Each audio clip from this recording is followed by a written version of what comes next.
Hey, first of all, have any of you attended one of my workshops in the past? Okay, I gotta see one hand. Okay. Well, then you know the answers to some of the questions I'm going to ask. So I'm going to say, hold on.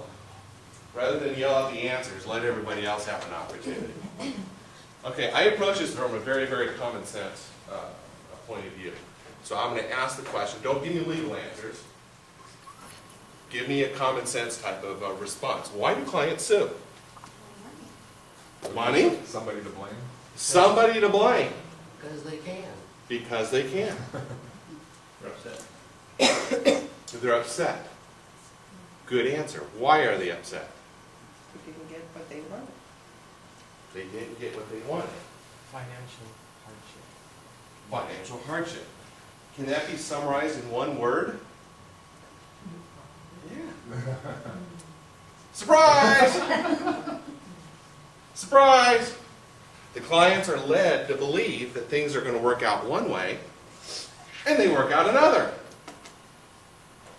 Usually to their detriment. If things work out better than they expected, well, that's a pleasant surprise. If the client's pleasantly surprised, he's not going to be upset. But what if things don't work out the way he is led to believe, and he suffers detriment? If that detriment is measured to the tune of $50, well, then he's probably going to be what I call mildly irritated. But that's about as far as it goes. But what if the detriment is $50,000? $150,000? $250,000? $350,000? You pick a number.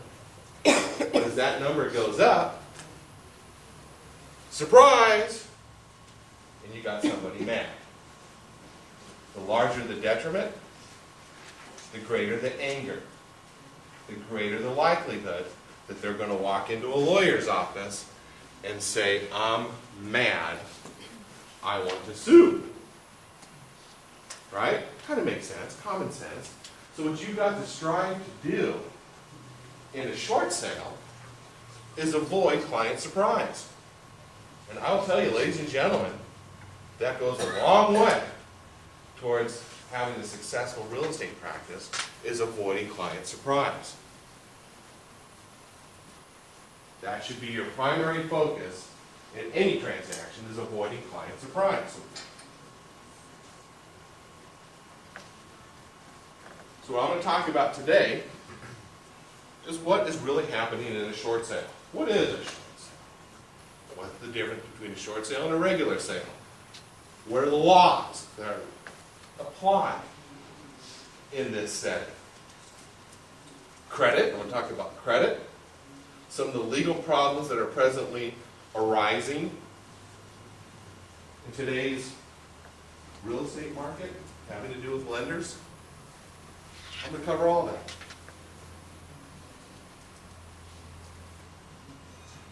But what I want you to understand and take to heart right from the get-go is the nature of the relationship between a creditor and a debtor. That is at the forefront of every single short sale. What is the nature of the creditor-debtor relationship? I'll tell you. It's one of the most adversarial relationships that exist today. It's always been that way.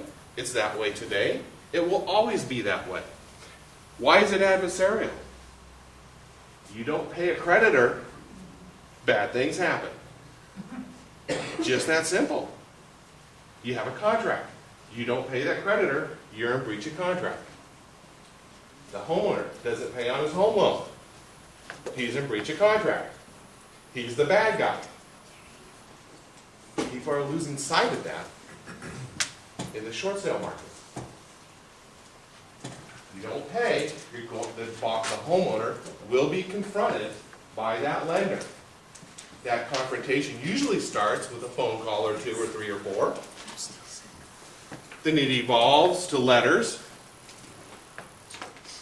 And frequently, but not always, but frequently, lawsuits.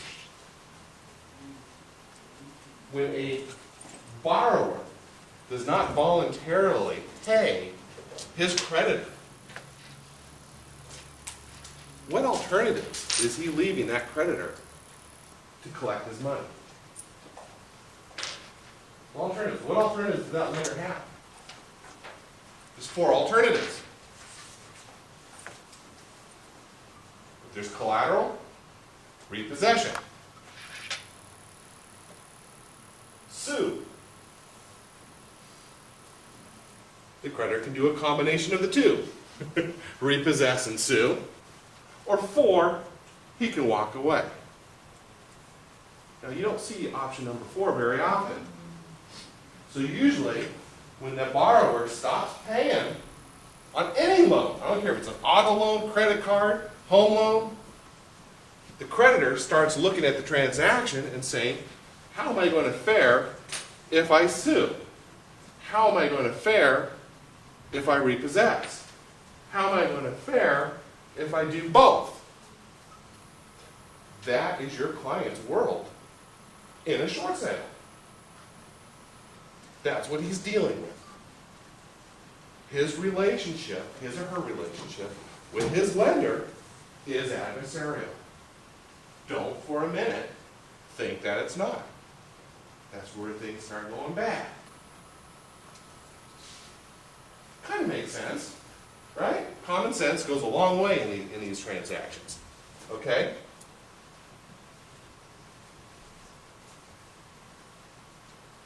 The difference between a short sale and a regular sale. In a regular sale, everybody's happy. The playing field is a friendly place. Why? Well,